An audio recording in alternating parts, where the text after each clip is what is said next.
चले देखें आगे। कल बताया था, आया थोड़ा समझ।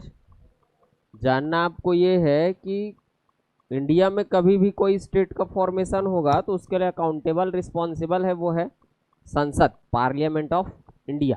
उसको जिम्मेदार बताया गया है कि वो राज्य बना सकती है, लेकिन राज्य बनाने का प्रोसेस है, बिल आता है, उस बिल पर डिस्कशन होगा, दोनों दो हाउस होते हैं, ऐसा कुछ बताया हूँ। आगे चल के और सुनेंगे आप। जो पार्लियामेंट ऑफ इंडिया है, संसद है, उसमें दो हाउस है, दो सदन है। एक का नाम है राज्यसभा और दूसरा है लोकसभा, ऐसा कुछ बताया गया है। जो प्रेसिडेंट ऑफ इंडिया होता है वो इसका पार्ट है। तो संसद के कंपोनेंट अगर देखें, संसद के संरचना का बात किया जाए तो तीन आते हैं, दो हाउस, ये दो सदन है, और भारत के राष्ट्रपति। मैं बोला कि कोई भी बिल आता है तो किसी एक हाउस में उसको इंट्रोड्यूस किया जाता है, फिर वहाँ पर डिस्कशन होता है, मेंबर्स अपना ओपिनियन देते हैं, फिर उसके बाद उस पर वोटिंग होती है। वोटिंग होने के बाद वो पास होगा या तो फेल होगा। अगर जो मेजॉरिटी चाहिए, बहुमत जिसको बोलते हैं, अगर वो मिल गया तो बिल कंटिन्यू आगे बढ़ेगा, नहीं तो वहीं से वो रिजेक्ट हो जाएगा। तो आगे बढ़ा मतलब अगले हाउस चलेगा, वो किसी एक हाउस में आया है तो उस हाउस से पास होने, सेम प्रक्रिया होगी, सेम प्रोसेस होगा, पार्लियामेंट्री प्रोसेस है वो। उसके बाद हो जाएगा किसके पास, प्रेसिडेंट ऑफ इंडिया के पास। अगर इनका रिकमेंडेशन आया, अनुमोदन अगर मिल गया, तो वो बिल ना हो के हो जाता है एक्ट। बिल पहले था, वो जब वो गुजर रहा था प्रक्रिया से, तब जैसे ही राष्ट्रपति का रिकमेंडेशन आएगा वो बन जाएगा एक्ट। और फिर इसको नोटिफाई करने के लिए, मतलब इम्प्लीमेंट करने के लिए, लागू करने के लिए भारत सरकार गजट का यूज करती, और गजट में इसको करती पब्लिश। तो बताया हूं मैं कि छत्तीसगढ़ एक स्टेट शुरू से तो रहा नहीं है, ऐसा आप जानते होंगे, है नहीं। छत्तीसगढ़ शुरू से स्टेट नहीं रहा है, छत्तीसगढ़ अस्तित्व में आया है 2000। इससे पहले छत्तीसगढ़ एमपी का हिस्सा था, उससे पहले छत्तीसगढ़ सेंट्रल प्रोविंस का हिस्सा था। 1861 में बना था सेंट्रल प्रोविंस, मध्य प्रांत। आफ्टर 1857 रिवॉल्यूशन हुआ है तो जानते हैं, 1857 की क्रांति। उस क्रांति के बाद ब्रिटिशर्स जो है वो अब ट्रेडिंग का काम छोड़ के पूरा एडमिनिस्ट्रेशन में आएंगे। व्यापार कहानी खत्म, अब पूरा एक ही ऑब्जेक्ट है कि हमको भारत में करना है रूल, प्रशासन। और आफ्टर 1857 बहुत सारे टेरिटरी पर हो गया इनका कंट्रोल, तो उन्हीं टेरिटरी, उन्हीं रीजन्स, उन्हीं क्षेत्रफल को बांट दिया प्रोविंस में, प्रांत बोलते हिंदी में। तो एक प्रोविंस का इस्टेब्लिशमेंट हुआ नवंबर 2 1861, 2 नवंबर 1861 को बना है मध्य प्रांत। आफ्टर इंडिपेंडेंस, आज़ादी के बाद की कहानी है। जब भारत आज़ाद हुआ तो स्टेट फॉर्मेशन का इतिहास चला। भारत के आज़ादी के बाद एक राज्य बना 1956 में, स्टेट का नाम है मध्य प्रदेश, और उसी मध्य प्रदेश को रीऑर्गेनाइज किया गया है 2000 में, तो वहाँ से बना है छत्तीसगढ़। मतलब छत्तीसगढ़ हिस्ट्री की बात किया जाए तो कभी एमपी का पार्ट था तो कभी सेंट्रल प्रोविंस का पार्ट था। फिलहाल अगर बात किया जाए तो सेंट्रल प्रोविंस तो ब्रिटिश इंडिया में, इंडिपेंडेंट इंडिया में मध्य प्रदेश है, और वहीं से टूट के बना है। तो एक बिल लाया गया था, मध्य प्रदेश रीऑर्गेनाइजेशन बिल, एक विधेयक लाया गया था, मध्य प्रदेश पुनर्गठन विधेयक 2000 में लाया गया था, 2000 में। और इस बिल पर अब काम शुरू होगा, मतलब दो हाउस और प्रेसिडेंट ऑफ इंडिया काम करेगी। तो इसको पहले रखा गया, इंट्रोड्यूस किया गया था उस समय के जो भी रिसेंट के थे आपके होम मिनिस्टर लाल कृष्ण आडवाणी। लाल कृष्ण आडवाणी जी ने इस बिल को इंट्रोड्यूस किया था लोकसभा में 25 जुलाई 2000 को, जुलाई 25 2000 को ये बिल इंट्रोड्यूस किया गया। कहाँ, लोकसभा में। अब डिस्कशन होगा, डिस्कशन होगा तो कुछ रिजल्ट निकलेगा, या तो रिजेक्ट हो गया तो पास होगा। ये बिल हुआ पास, पास हुआ तो अब अगले हाउस में जाएगा। 25 जुलाई को ये इंट्रोड्यूस किया गया इस हाउस को, 31 जुलाई को ये वहाँ से पास हो गया, अगले हाउस में गया राज्यसभा। 3 अगस्त को वहाँ इंट्रोड्यूस किया गया, 9 अगस्त को वहाँ से पास कर दिया गया। गया ये राष्ट्रपति के पास, डेट नहीं मिलता है कब इनका अनुमोदन, रिकमेंडेशन आया। गजट नोटिफिकेशन का डेट है 25 अगस्त। इस बिल को या एक्ट बन गया है, जो उस एक्ट को भारत के राजपत्र में प्रकाशित किया गया 25 अगस्त।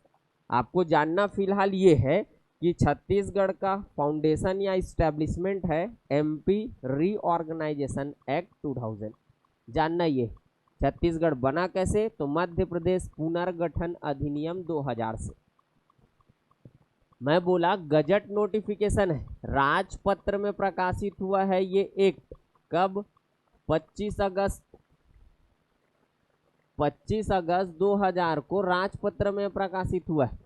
मतलब जो बिल एक्ट बना था वो इम्प्लीमेंट हो गया, तो छत्तीसगढ़ बनना तय था।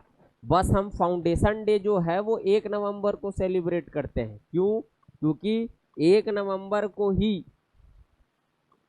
मध्य प्रदेश राज्य का इस्टेब्लिशमेंट है। ये जो लिखा हूं 1956 वो 1 नवंबर की कहानी, तो उसी तिथि से हम अपना फाउंडेशन मान लिए हैं कि 1 नवंबर को छत्तीसगढ़ बना है। तो 1 नवंबर छत्तीसगढ़ का इस्टेब्लिशमेंट है। अकॉर्डिंग टू इस डेट, जो डेट मेंशन किया गया उसके अकॉर्डिंग ये जो है वो ऑल ओवर इंडिया 26 स्टेट है, 26वां राज्य है भारत देश का। स्थापना के क्रम में बोल रहा हूँ, जो फाउंडेशन डे सेलिब्रेट किया जाता है। अगर देखा जाए तो पहले ही बोल दिया हूँ मैं, मध्य प्रदेश का पार्ट था ये, मध्य प्रदेश से ही रीऑर्गेनाइज होके बना है। मध्य प्रदेश के साउथ ईस्ट रीजन था ये पहले, जब एमपी स्टेट था तो उसी साउथ ईस्ट रीजन में सिचुएटेड था छत्तीसगढ़। वही साउथ ईस्ट सेपरेट होके एक अलग स्टेट बना है इंडिविजुअल। तो साउथ ईस्ट रीजन का पार्ट था एमपी का, जो कि एमपी के जियोग्राफिकल एरिया में शेयर था 30.5%। मतलब मध्य प्रदेश का लगभग 30% भूभाग अलग होके बना है छत्तीसगढ़, ये बोलना चाह रहा हूँ। जानना इसमें जो है, इस साउथ ईस्ट पार्ट में कुछ न कुछ रहे होंगे क्या, डिवीजन, संभाग। जैसे आज आप पढ़े हैं रेवेन्यू डिवीजन है 5, तो उस समय भी तो कुछ रहे होंगे, 2000 की बात कर रहा हूँ। उस समय इस रीजन पे, साउथ ईस्ट रीजन पे एमपी के 3 रेवेन्यू डिवीजन थे, 3 संभाग थे। कुछ डिवीजन है तो उसमें होंगे क्या, डिस्ट्रिक्ट, जिले, 16 जिले थे। उन 3 संभागों में जिलों की संख्या थी 16। कुछ रहे होंगे फिर की संख्या थी 96। काम का है आपका ये, इस पे क्वेश्चन मिलेगा आपको, ऑब्जेक्टिव और रिटर्न, कि जब छत्तीसगढ़ बना, फाउंडेशन है छत्तीसगढ़ का, उस समय छत्तीसगढ़ में जिलों की संख्या कितनी थी या कौन कौन सी थी, ऐसा मिलेगा। तो कौन कौन सी वो अगला कहानी। अभी फिलहाल इतना जानना है, नंबर्स पता हो आपको कि जब छत्तीसगढ़ का फाउंडेशन है तो उस छत्तीसगढ़ के फाउंडेशन रीजन पे, साउथ ईस्ट रीजन पे नंबर ऑफ डिस्ट्रिक्ट्स 16। समझ गए? चले आगे। नेक्स्ट अगला पॉइंट है, अब स्टेट बन गया है तो स्टेट कहने का मतलब कैपिटल होगा। जहां कहीं कैपिटल टर्म्स आया, राजधानी, तो आपके दिमाग में आना चाहिए 2 एजेंसी। एक को बोलते हैं सेक्रेटरीट, सचिवालय, दूसरे को बोलते हैं डायरेक्टरेट, संचालनालय। कहीं भी कैपिटल आया तो आज के डेट में अगर बोला जाए तो 2 टाइप की एजेंसी काम करती है। अगर ये एजेंसी जिस रीजन पे है वही उसका होगा कैपिटल। ठीक, सेक्रेटरीट या इसी को बोल देते हैं सामान्य अर्थ में मंत्रालय, इसको बोल देते हैं, जो डायरेक्टरेट बोल रहा हूं संचालनालय, इसको बोलते हैं निदेशालय, हिंदी में और नाम बोल देते हैं। जहां कहीं राजधानी होगा ये दोनों एजेंसी वही होगी। जैसे आज हम बात करें तो छत्तीसगढ़ की वर्तमान राजधानी है नवा रायपुर, अटल नगर, ये छत्तीसगढ़ की राजधानी है।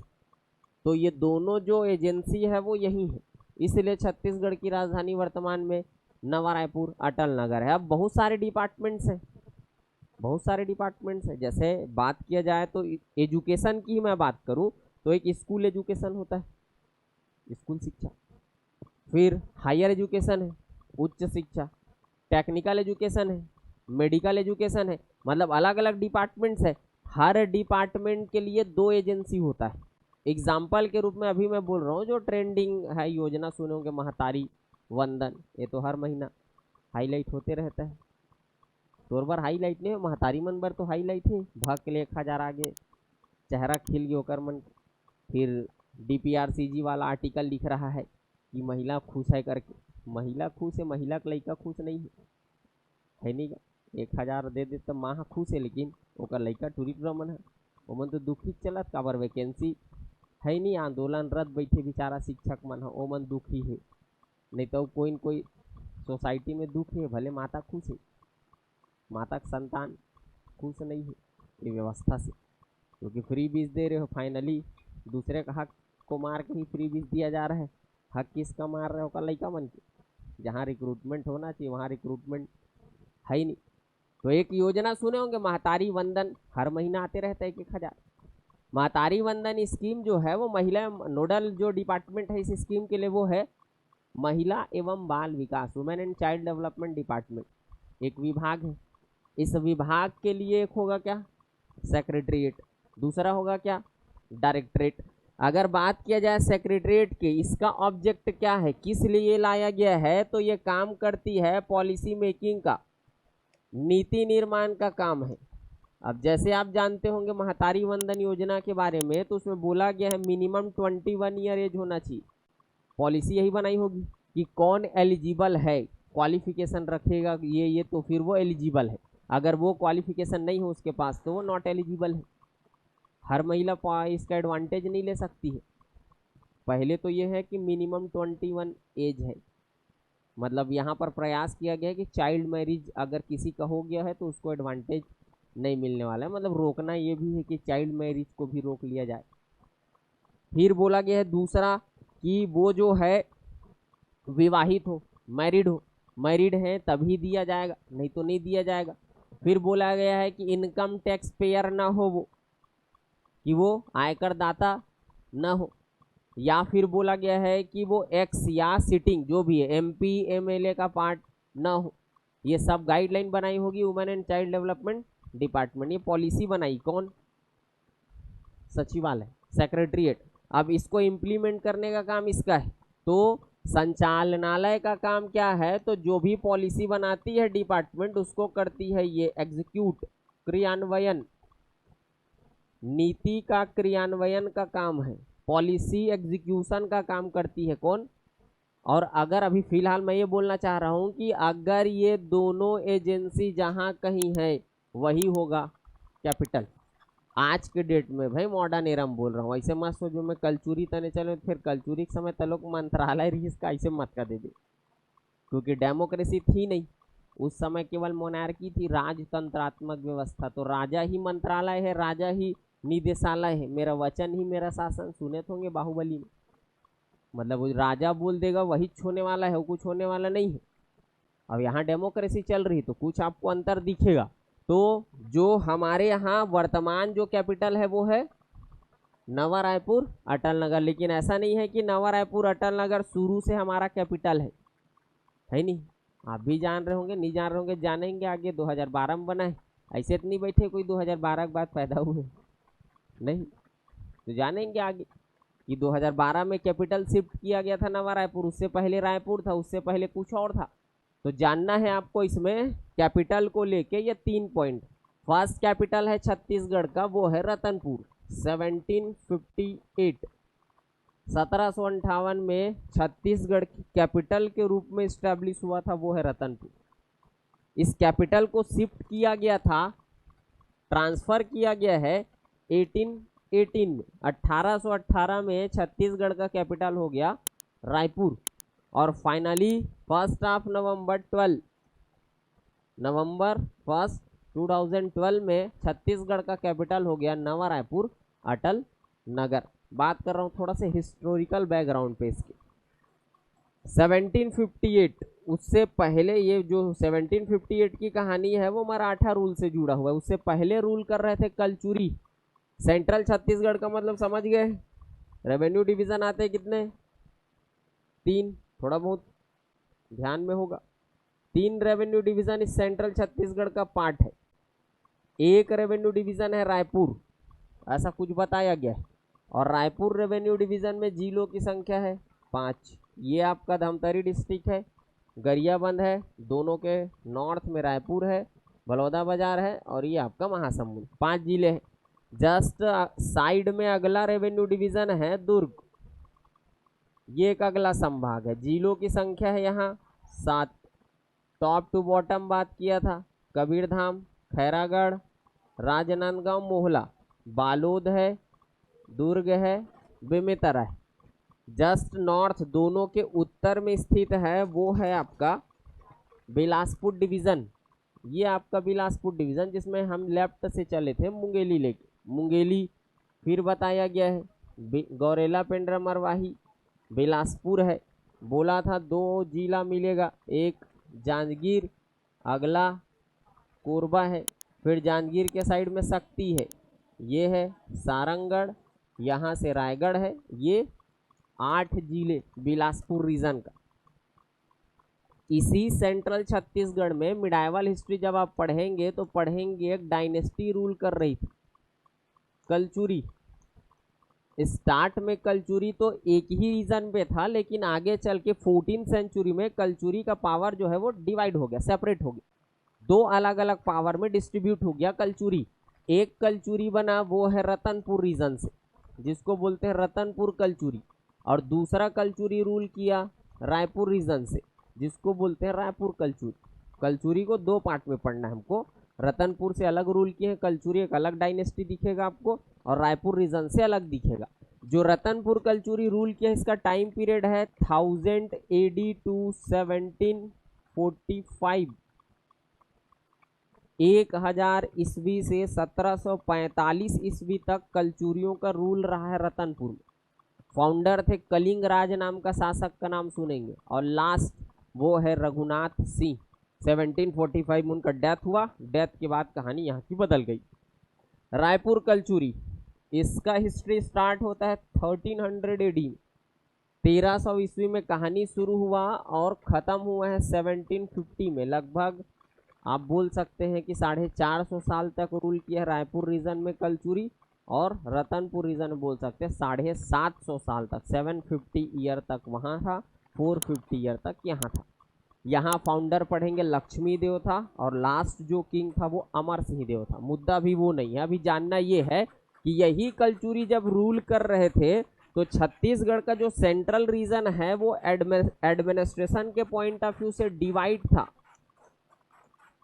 गढ़ जैसे आज डिवीजन बोलते हैं, एडमिनिस्ट्रेटिव पॉइंट ऑफ व्यू से ही बोला जा रहा है, वैसे ही कलचुरी जब रूल कर रहे थे तो पूरे रीजन को डिवाइड कर दिए थे, किसमें? गढ़ में।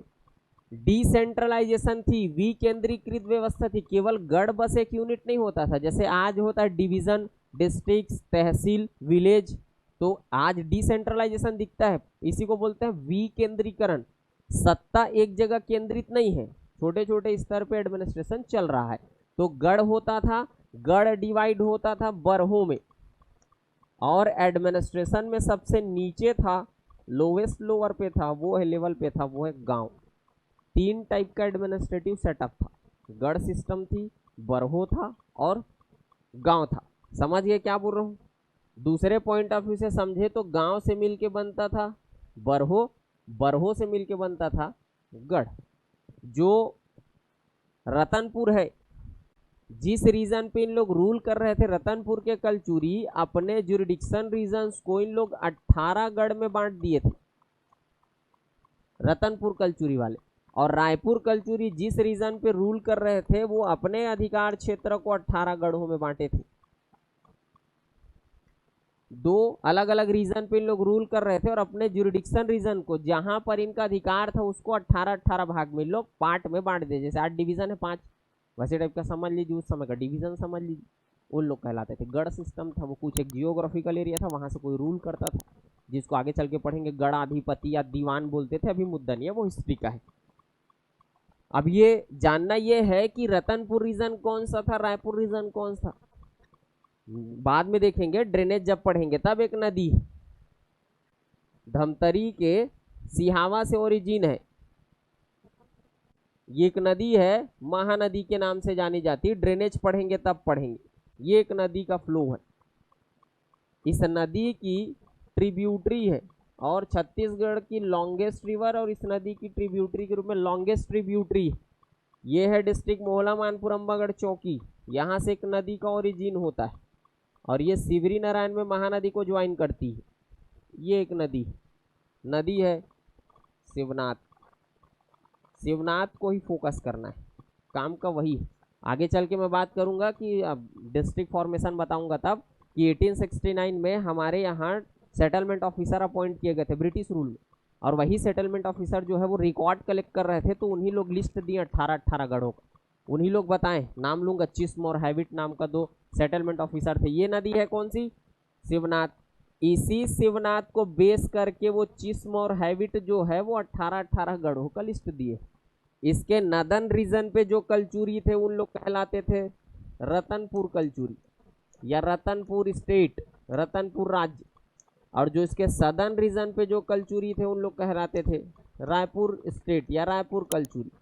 कलचुरी दो पार्ट में बटा हुआ था। 18 गढ़ यहाँ थे इनके कंट्रोल में, 18 गढ़ इस रीजन में था इनके कंट्रोल में। बात हो रहा है कब की?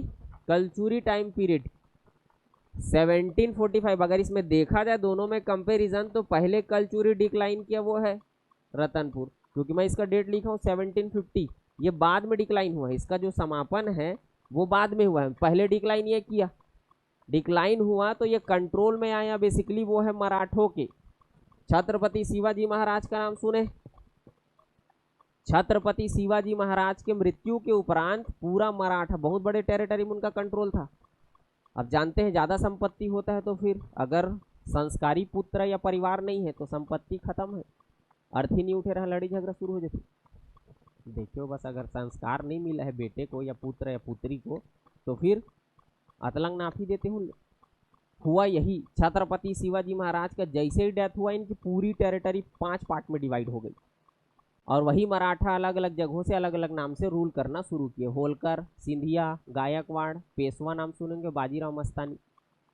पेशवा उसको बोलते, वो पूना का मराठा था, पुणे के लोग कहलाते थे पेशवा। और एक नाम है भोसले, नागपुर के मराठा कहलाते थे भोसले। तो हमारे यहाँ कहानी शुरू हुआ, अटैक हुआ नागपुर से। अटैक हुआ है 1741 एडी में, 1741 एडी में अटैक हुआ है। नागपुर में जो भोसले रूल कर रहे थे उनका अटैक हुआ। कमांडर थे सेनापति, राजा का नाम लिख रहा हूं, राघोजी राव। ये राजा है कहाँ का? नागपुर का, राघोजी राव भोसले, ये वहां का राजा था। इन्हीं के सेनापति थे भास्कर पंत। भास्कर पंत जो है वो अटैक करते, बेसिकली यहाँ का इन्वेजन आक्रमण नहीं था, ये एक्चुअल में जा रहा था बंगाल। अब जाना है किसी व्यक्ति को, अब अभी का नहीं सोचना है ना रे भाई, उड़ाक भी जा सकते आज के डेट में का। वो समय फ्लाइट रही सोई का, एयर इंडिया, इंडिगो, किंगफिशर नहीं रही सोई ना, विस्तारा।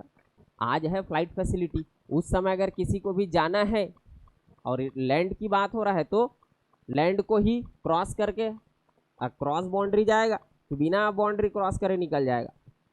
वाटर बाउंड्री तो है नहीं कि कोई सीप वीप जहाज वहाज लिए और चल देगा।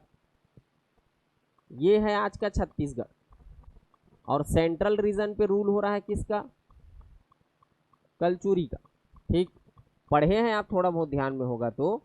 यहाँ इस रीजन पे है वो है एमपी, ये रीजन है पूरा महाराष्ट्र। ठीक, यहाँ से पढ़े हैं आप, ये है उड़ीसा, ये है झारखंड, झारखंड के साइड में बिहार, और बिहार, झारखंड आज का उड़ीसा, और वो पूरा आज का पश्चिम बंगाल, बांग्लादेश, ये कहलाता था बंगाल उस समय हिस्ट्री का।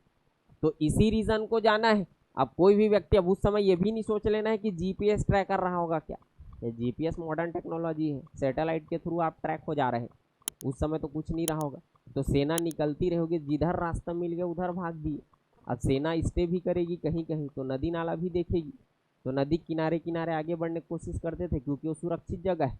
अगर जंगल जाएंगे तो पता चले बीच में कोई ऐसा बनमानुस मिल गया, इन्हीं लोग को निपटा दिए।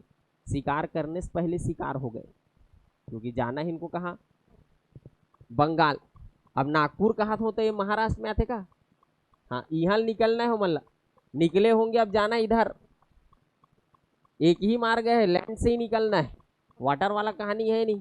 और वो तो आया नहीं है हवाई वाला कि मिग विग उड़ा दी या फिर S40 उड़ा के निकल लिए, ऐसा कुछ है नहीं। तो जाएगा एक ही मार्ग से। एक्चुअल में जो भास्कर पंत अटैक कर रहा है बोल रहा हूँ, उसका इन्वेजन था, आक्रमण था बंगाल में। बंगाल पढ़ेंगे इंडियन हिस्ट्री में, अलीवर्दी खां, मुर्शिद कुली खां जो उसका फाउंडर है। अलीवर्दी खां उस समय रूल कर रहा था, उसका पुत्र है बंगाल का शासक। ये जो है वो अटैक कर रहा है बंगाल को। उसी बीच में खर्चा पानी मिल गया इसको छत्तीसगढ़ से।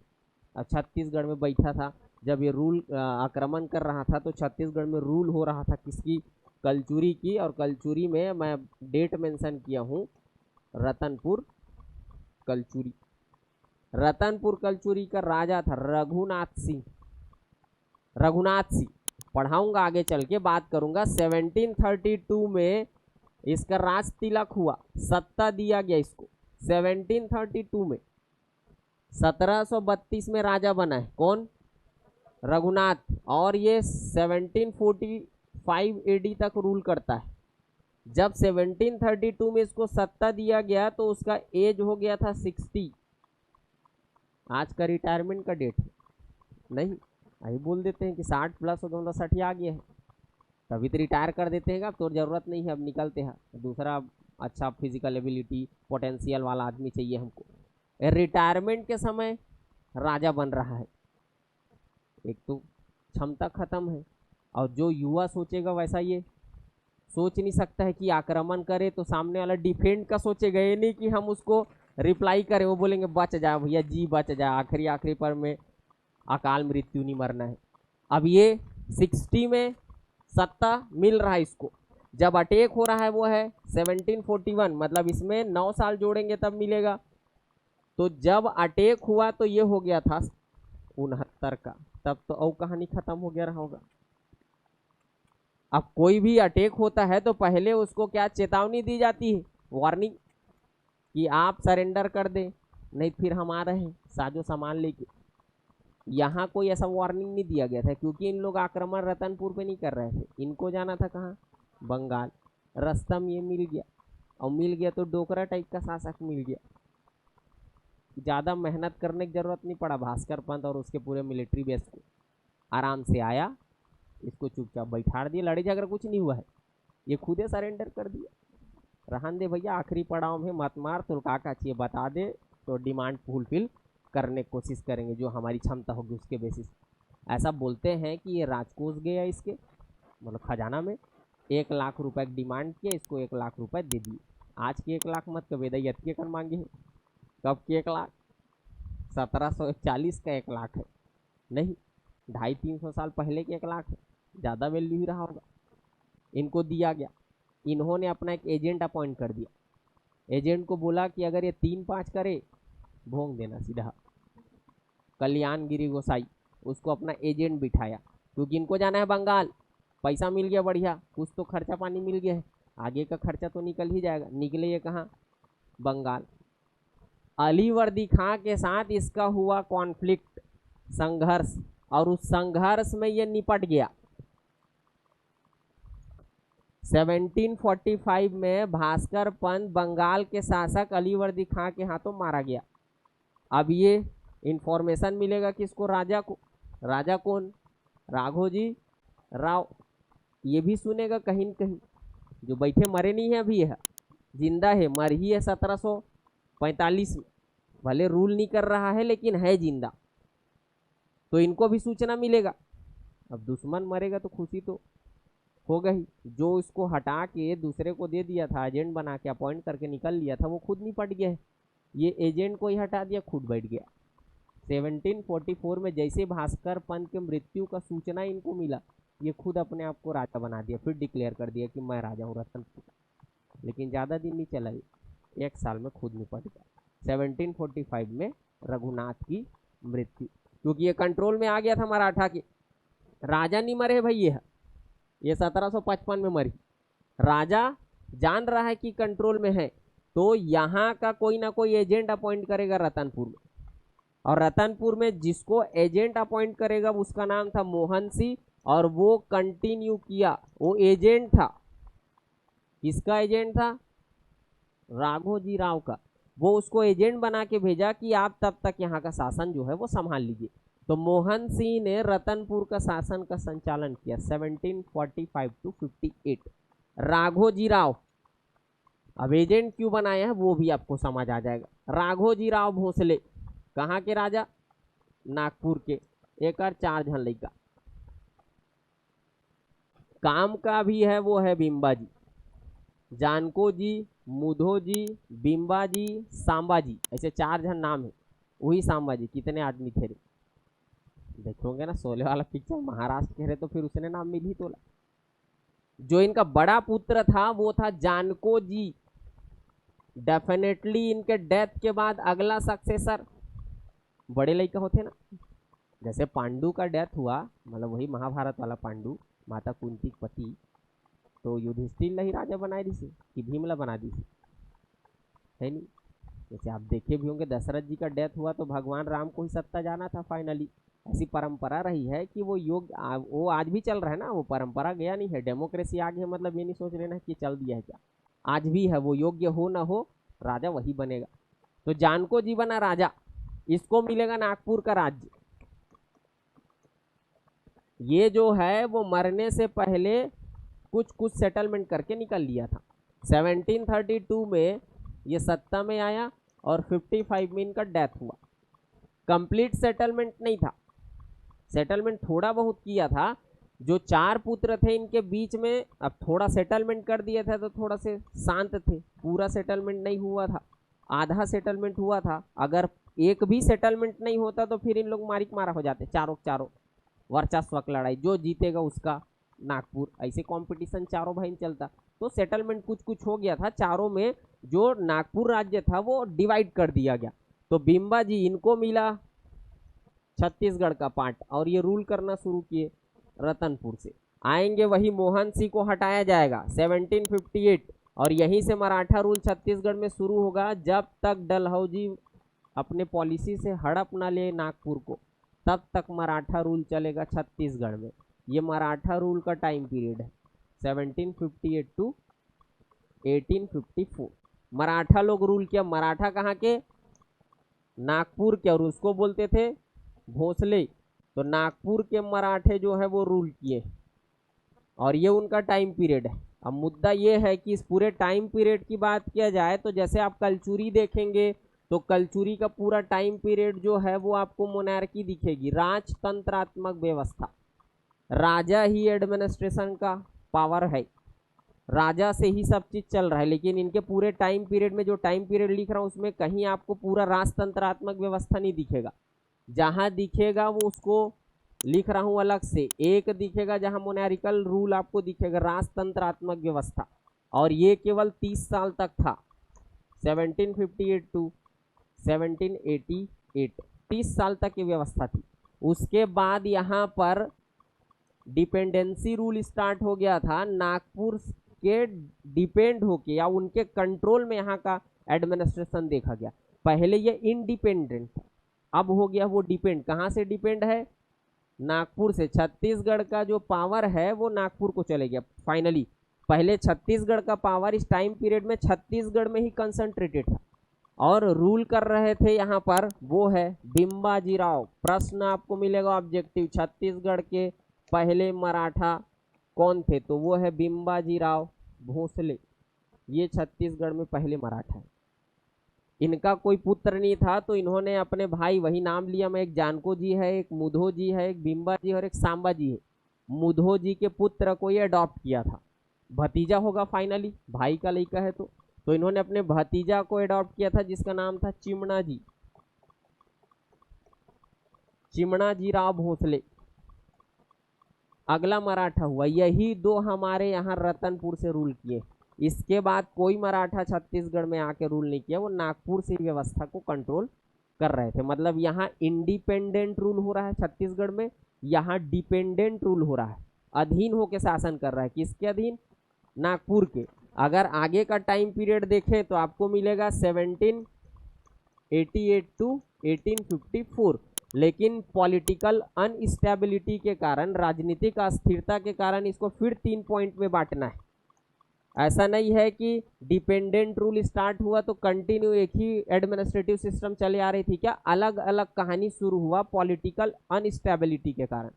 राजनीतिक अस्थिरता व्याप्त रही पूरे छत्तीसगढ़ में, और 3 टाइप का एडमिनिस्ट्रेशन आपको दिखेगा। पहला, नागपुर का ये जो छत्तीसगढ़ का रीजन है वो कहलाता है एडमिनिस्ट्रेटिव यूनिट, उसको बोलते हैं सूबा। एडमिनिस्ट्रेशन का पार्ट था नागपुर का, सूबा नाम दिया गया था इस छत्तीसगढ़ के टेरिटरी को, तो उसी को बोलते हैं सूबा एडमिनिस्ट्रेशन। कुछ घटना घटी, यही छत्तीसगढ़ का रीजन जो है वो सुपरिटेंडेंट रीजन के नाम से जाना जा रहा है। अधीक्षक क्षेत्र या सुपरिटेंडेंट रूल, अधीक्षक शासन कहलाता है।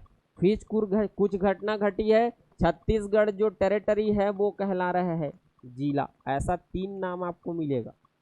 पूरा कंट्रोल कर रही है कौन? नागपुर।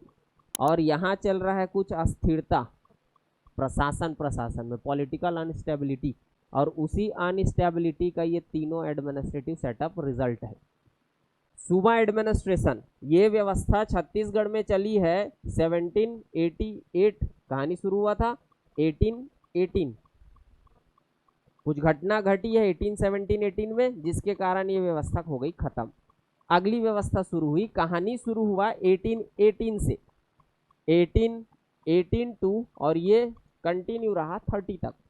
फिर कुछ घटना घटी 13 में, 26 से घटना चालू हो गया था, 13 में कंप्लीट हुआ। उसके बाद एक नई व्यवस्था आपको दिखेगी 1832-54। जब तक डलहौजी नागपुर को हड़प न ले तब तक यहाँ पर जिला सिस्टम आपको दिखेगा। तो ये डिपेंडेंट रूल है, ये इंडिपेंडेंट रूल है। मतलब छत्तीसगढ़ में एडमिनिस्ट्रेटर होगा, यहाँ का एडमिनिस्ट्रेटर वो खुद देखेगा, लेकिन यहाँ पर कोई छत्तीसगढ़ में एडमिनिस्ट्रेटर नहीं होगा। मतलब राजा के फॉर्म में बोल रहा हूँ, राजा होगा नागपुर का ही, उसके रिप्रेजेंटेटिव्स होंगे इन लोग जो नागपुर को रिप्रेजेंट करेंगे, वहाँ के प्रतिनिधि है नागपुर के, और अलग अलग नाम दिया गया। मैं बाद में उसकी कहानी पर बात करूंगा जब हिस्ट्री पढ़ेंगे तब। अभी ऑब्जेक्टिव ये है कि कैसे कैपिटल रतनपुर बना, कैसे रायपुर शिफ्ट हुआ, और कैसे आज नवा रायपुर है, ये समझाना चाह रहा हूँ मैं सरफेस लेवल पे। अभी थोड़ी देर पहले आपको बताया कि मराठों के पहले यहाँ का रूल था कलचुरियों के कंट्रोल में, कलचुरी पहले रूल कर रहे थे, फिर मराठा आए, फिर अंग्रेज आए, वो सीक्वेंस है, क्रोनोलॉजी है। पहले थे कलचुरी, फिर उसके बाद उसको हटा के इस रीजन पे मराठा, फिर उसको हटा के अंग्रेज आए। तो जब कलचुरी रूल कर रहे थे तो 2 अलग अलग टेरिटरी थी। फाइनली यहाँ का कंट्रोल आ गया था 1745 में, after death of Raghunath Singh, मरने के बाद। ठीक, यहाँ का कंट्रोल नहीं आया था। जब इधर घटना घट रही थी, ये सब चीज हो रहा था, तो यहाँ का जो राजा था वो था अमर सिंह देव, और 1741 में उसका राज तिलक हुआ था 1741 में। जब इधर 1741 में अटैक हो रहा है तो उधर जश्न का माहौल है, राजा बन रहा है एक आदमी अमर सिंह देव, और अमर सिंह देव राजा बना, ये कंट्रोल में आ गया था 1745 में। प्रयास करेगा मराठा इस रीजन को भी अपने कंट्रोल में लेने का, फाइनली हुआ यही। अमर सिंह देव का पुत्र था शिवराज सिंह। आजकल आप सुनते हैं कि तीर्थ गए हैं, तो मान लीजिए किसी फैमिली में माँ बाप है, बुजुर्ग है और बच्चे हैं, तो तीर्थ जाने की उम्र किन का है? माँ बाप। तीर्थ के मतलब हमारे कल्चर में रहे ना गा कि बुढ़ापा में तीर्थ कर लेना चाहिए। उल्टा हो रहा था यहाँ, ओकर लइका तीर्थ घूमेल गे, ओकर बाबू शासन करा थे, जबकि बाबू लइका सत्ता देते, चल मैं जात हूँ मर के आगे, ठीक है बाछू देख लेंगे, नहीं। तो तीर्थ करने के लिए निकल गया शिवराज सिंह। सत्ता में हो उसका पुत्र और उसका पिताजी अमर सिंह देव। अमर सिंह देव के साथ मिसबिहेव कर दिया मराठा, अटैक कर दिया, कंट्रोल में ले लिए। 1750 में अमर सिंह देव को पावर से हटा दिया गया, और मराठा रायपुर पर भी अपना कब्जा, कंट्रोल इस्टेब्लिश कर लिया। अब ये फिर डिमांड किए होंगे, मिसबिहेव हो रहा है मेरे साथ, तो डिमांड की मराठा से अमर सिंह देव, मैं कैसे करूँ, अब राजा रहे हो तो मैं सीधा रंक बना दे, मैं सड़क में ला दे हो। तो बोले 5 ठने आपको दे रहे हैं हम परगना, उस परगना से तुम क्या करना, पैसा वसूलना और उसी आजीविका चलाना। बोले ठीक है भैया, एक आजीविका मेन चैलेंज है, राजा सरंग बन गया तो कुछ तो हो, दर दर भटकना ना पड़े, ये इसको स्वीकार कर लिया और राजा का पद छोड़ के निकल दिया। 1753 में अमर सिंह का हो गया डेथ। तब तक इसका पुत्र घूम रहा है तीरथ शिवराज सिंह। 1753 में मर गया।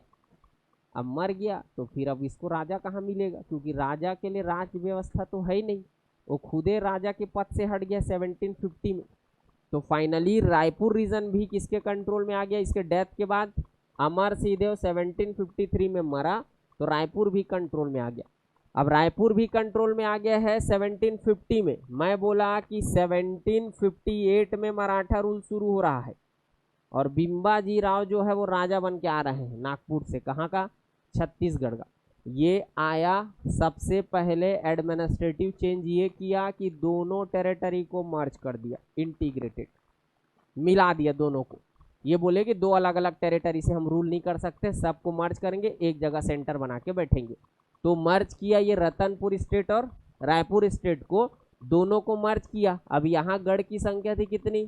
18, नीचे गढ़ की संख्या थी 18, दोनों ऐड हो गया तो नाम पड़ गया।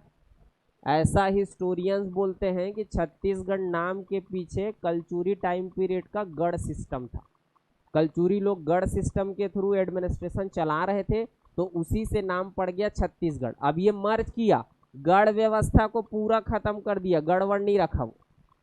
जैसे कल के डेट में मान लीजिए कोई दूसरा पार्टी का गवर्नमेंट आया, अब बोले डिवीजन विवीजन नहीं होगा, सब डिवीजन को हटा दिए, केवल जिला बस होगा। ऐसा भी हो सकता है, तो गवर्नमेंट के ऊपर डिपेंड करती है। तो ये क्या किया, गढ़ सिस्टम को पूरा खत्म कर दिया और अपनी टेरिटरी को नाम दिया वो खालसा। खालसा रीजन बोलते हैं, खालसा क्षेत्र। गढ़ को हटा के नाम दे दिया बिंबाजी राव भोसले खालसा, और इस खालसा का कैपिटल डिक्लेयर किया रतनपुर को। कौन?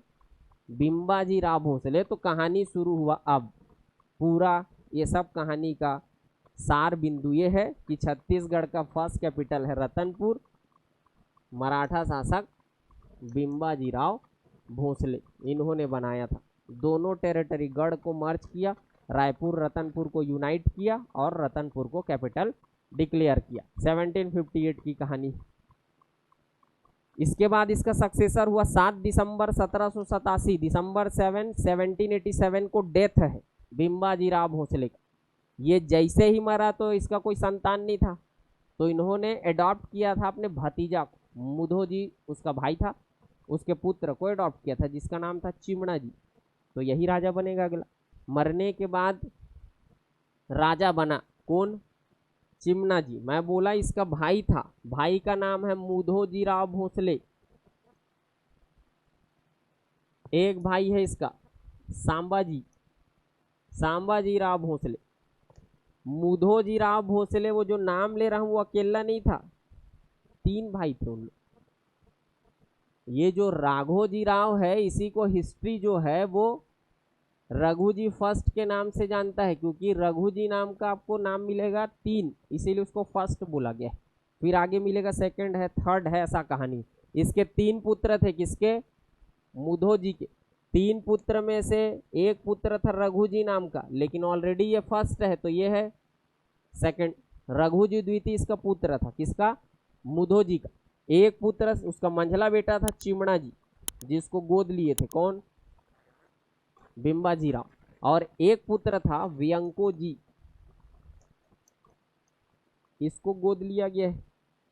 अलग अलग टेरिटरी में रूल कर रहे हैं। ये नागपुर का राजा है, ये चांदा का राजा है, ये छत्तीसगढ़ का राजा है, और ये सांबा जो है बरार का राजा है। ये बरार का है, ये छत्तीसगढ़ का है, ये चांदा का है, और ये नागपुर। सबका नज़र नागपुर पे ही होगा, क्योंकि मेन सेंटर तो एडमिनिस्ट्रेशन का नागपुर ही है। कहाँ जहाँ से ओरिजिन है भोसले का वो कहाँ से है?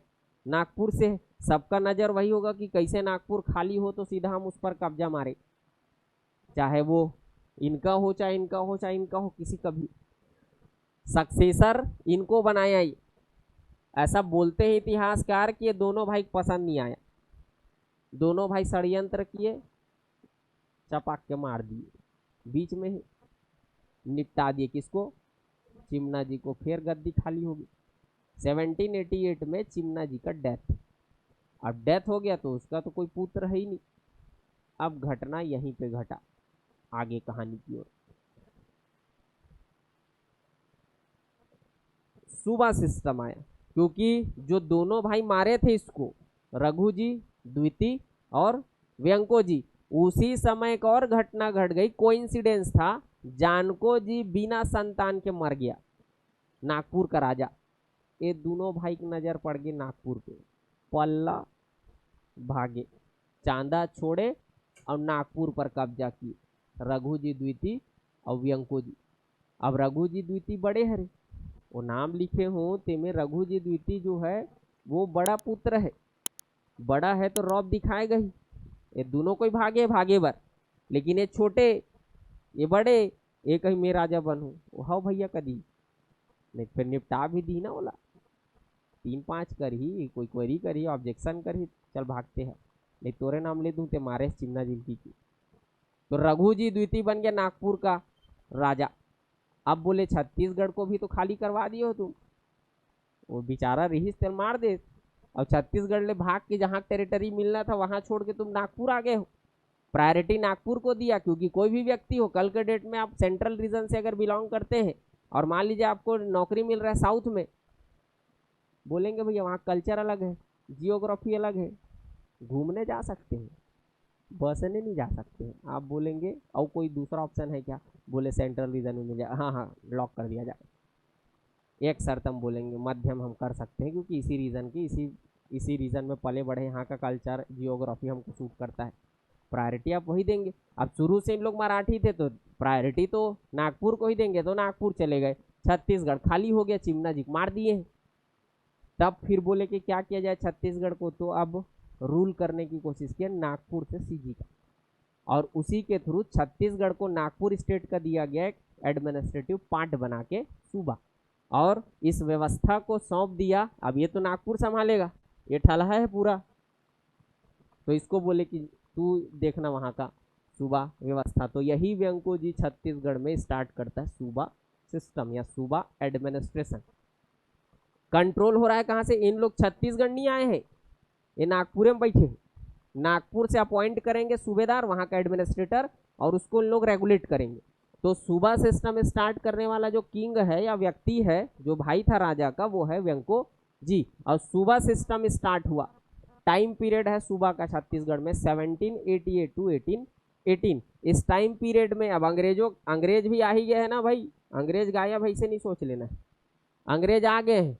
18 अब मैं बोल रहा हूँ उसको ध्यान देना है, बिफोर 1818 मराठा और अंग्रेज का 2 बार हो गया संग्राम, और दोनों बार मराठा जीत, और दोनों बार किए हैं वो पैक्ट्रिटी। अगला युद्ध होगा 1818 में, Maratha Anglo Maratha war third, Maratha पूरे तरीके से जीत, 5 मराठा अंग्रेज दबा दे, होलकर, सिंधिया, गायकवाड़, पेशवा, अवेला, भोसले, और फाइनली फिर ब्रिटिश रूल शुरू हो जाता है मराठा रीजन पे, संधि होता है उसके थ्रू, ट्रिटी होता है उसके थ्रू। तो अंग्रेज आ ही चुके हैं। अंग्रेज जो है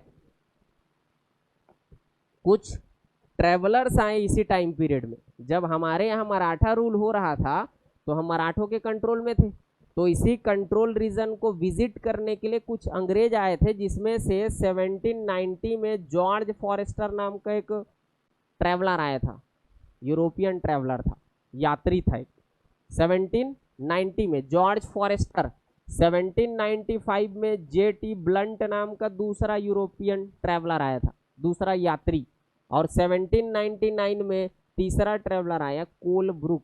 जब ये टाइम चल रहा था सूबा सिस्टम, तो छत्तीसगढ़ को ये 3 अंग्रेज विजिट किए, और इन लोग विजिट किए, अब विजिट किए तो घूमे होंगे, देखे होंगे पूरा कैसा एडमिनिस्ट्रेशन है, कैसा यहाँ का व्यवस्था चल रहा है, क्या सोसाइटी है, क्या इकोनॉमी है। ये तीनों रिपोर्ट सबमिट किए ब्रिटिशर्स, और रिपोर्ट सबमिट किए तो रिपोर्ट में बताए कि रतनपुर जो है वो ख़त्म है, ओकल बढ़िया रायपुर है, रायपुर जो है वो सेंटर में भी है और प्रॉस्पर भी है, समृद्ध भी है, रतनपुर से अच्छा खासा वहाँ पर है इंफ्रास्ट्रक्चर। तो बोले कि कैपिटल रतनपुर ना होकर होना चाहिए रायपुर। तो आगे चल के जब फाइनली मराठा जो है वो ब्रिटिश कंट्रोल में आया, तो उसी ब्रिटिश रीजन पे छत्तीसगढ़ का जो कैपिटल है वो शिफ्ट हुआ 1818 में। ब्रिटिश सुपरिटेंडेंट रूल कर रहे थे, उसका नाम था एगेन्यू, एगेन्यू नाम का अंग्रेज आया और वो रतनपुर से कैपिटल शिफ्ट कर दिया कहाँ, रायपुर। अगला ध्यान देना है, मेजर एगेन्यू सेना पे अधिकारी था वो, उन लोग रूल कर रहे थे, बाद में समझेंगे, आप हिस्ट्री में सुनेंगे सब चीजों को। तो अगला फर्स्ट कैपिटल अगर बोले छत्तीसगढ़ का तो वो है रतनपुर, इतना थोड़ा पता रहे। शिफ्ट हुआ है राजधानी 1818 में कहाँ, रायपुर। फाइनली 1818 से लेके जब तक मराठा रूल रहा तब ये रायपुर एडमिनिस्ट्रेटिव सेंटर रहा, मराठा रूल रहा तब तक। फाइनली मराठों को हटा के ब्रिटिश रूल आया। जब यहाँ पर ब्रिटिश रूल इस्टेब्लिश भी हुआ 1854 से 61 तक, फिर सेंटर रहा छत्तीसगढ़ में एडमिनिस्ट्रेशन का रायपुर, 61 तक बोल रहा हूँ। और जैसे ही नवंबर 2 1861 में आया इस सेंट्रल प्रोविंस, कैपिटल शिफ्ट हो गया नागपुर, मतलब पूरा एडमिनिस्ट्रेशन चले गया नागपुर। 1861 में बोल रहा हूँ, रायपुर जो है एडमिनिस्ट्रेटिव सेंटर हुआ करता था वो नहीं है, पूरे सेंटर का केंद्र था एडमिनिस्ट्रेशन में, अब गायब हो गया है। 1861 में सेंट्रल प्रोविंस बरार का हुआ है गठन। यही सेंट्रल प्रोविंस बरार जो है वो 1956 में एमपी बनता है। तो बिफोर 1956 नागपुर ही कैपिटल रहता है। 1861 टू 1 नवंबर 1956 नागपुर ही कैपिटल है।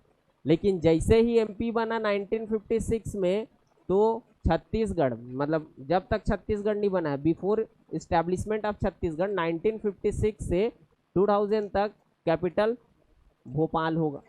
लेकिन जैसे ही छत्तीसगढ़ बना, छत्तीसगढ़ का कैपिटल रायपुर बना अगेन।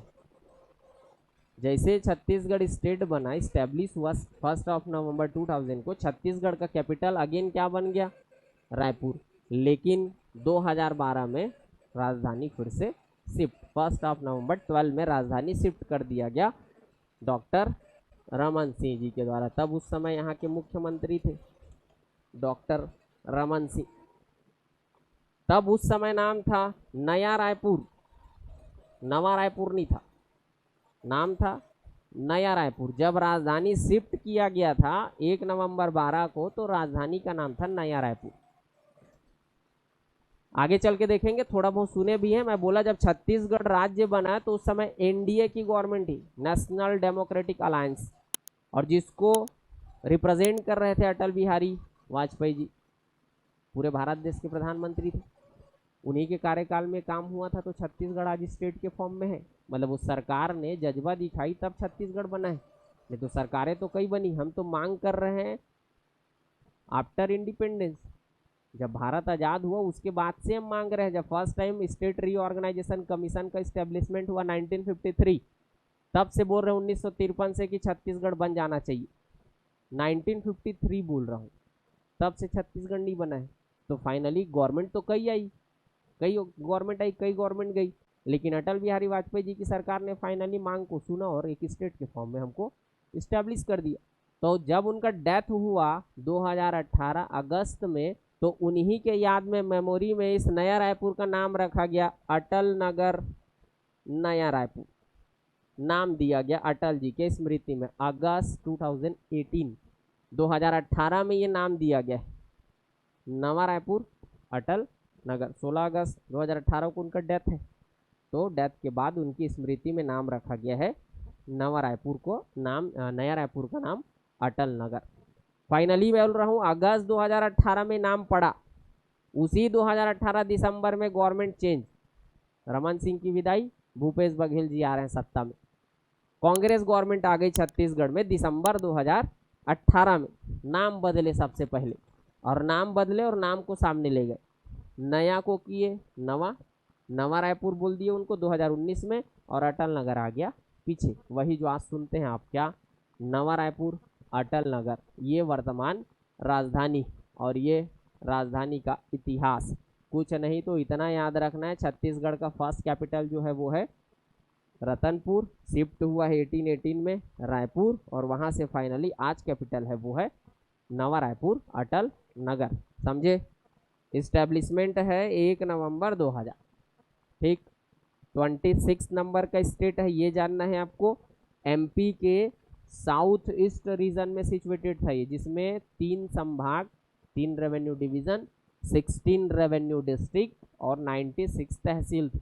उसी को सेपरेट करके छत्तीसगढ़ स्टेट के रूप में इस्टेब्लिश किया गया है, जो कि एमपी के जियोग्राफिकल एरिया में शेयर है 30.48 या 30.5% अप्रॉक्सीमेट अगर बोले तो। चल रहे हैं आगे। स्टेट एम्बलम, स्टेट एम्बलम में एक देखना है राज्य चिन्ह, जो 2001 में अपनाया गया है। कुछ लोगो है जिसको अडॉप्ट किया गया स्टेट एम्बलम के फॉर्म पे, वो आगे चल रहा हूँ। दूसरा पढ़ना है स्टेट ट्री, राजकीय वृक्ष।